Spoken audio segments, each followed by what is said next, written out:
Welcome back to the smaller half. Hey everybody, we just wanted to give you an update on our vegetable garden, all the seeds we planted and see where they're at. It's the third week now and we're really excited to grow all these awesome vegetables that you're seeing now. So this year we tried 3 different methods of planting our seeds. This is the first one. It's the Jiffy Pot seed starters. How'd you like those, Kinley? I liked them, but they were really messy. Yeah, it made a big mess, didn't it? Mm-hmm.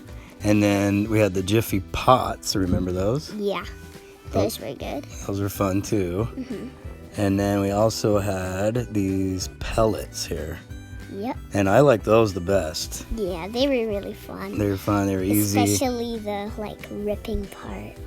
Yeah, she loves the sound of them ripping. But as you can see, here they are. They're growing. And the pots, I don't know what it was. They didn't want to grow near as fast. And if you look over here, look how much bigger these grew. And we actually planted these ones after we planted the other ones. So I'm not a big fan of the pots, but these pellets here, they actually work really well. So I would recommend those for sure. We also noticed that you shouldn't use paper products for your markers to mark your items, huh, Kenley? Yeah. As you can see, they're all bent over and they absorb the water. You're supposed to use like a plastic type product for that. So you can see here, we planted Roma tomatoes in both these at the same time. And the ones in the seed starters are a lot bigger than the other ones. And then we took the seed starter and transferred it to a peat pod, and look how much those flourished. Honestly, I would rather just use the famous red Solo cups. Red Solo cup, I fill you up. Let's have a party. But Dad, those are blue cups. I know, they're blue. That's because they're cheaper at the dollar store if you buy the blue ones. So red or blue Solo cup for the win.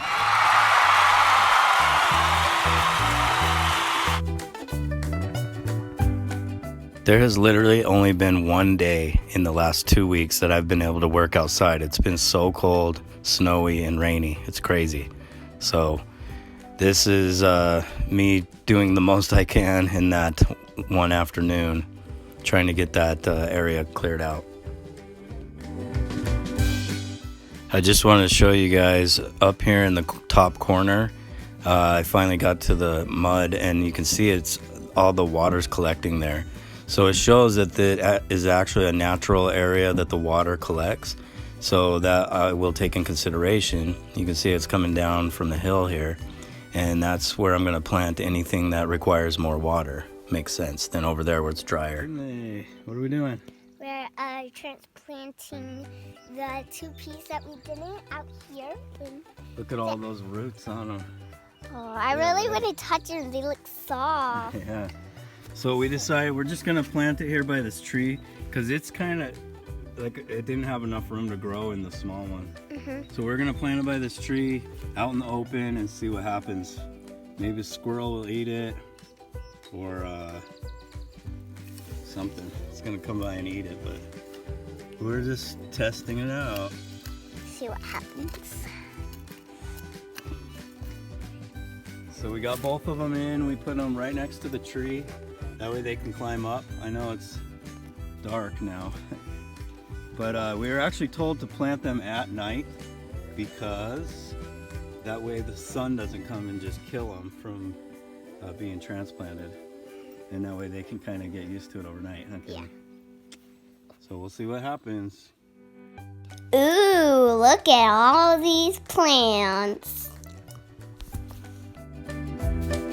So here they are after another few days of growth. And you can see we actually tried a bunch of different things just to experiment all these different containers. We even tried a toilet paper roll, huh, Kinley? Yeah. That's funny. Really funny. So these we planted on April 5th. So they're not just about 20 days old at this point. Look how big they are. Yeah, they're really big. I'm super excited to plant them outside. Awesome. All right, guys. We'll till next time. See you later. Bye.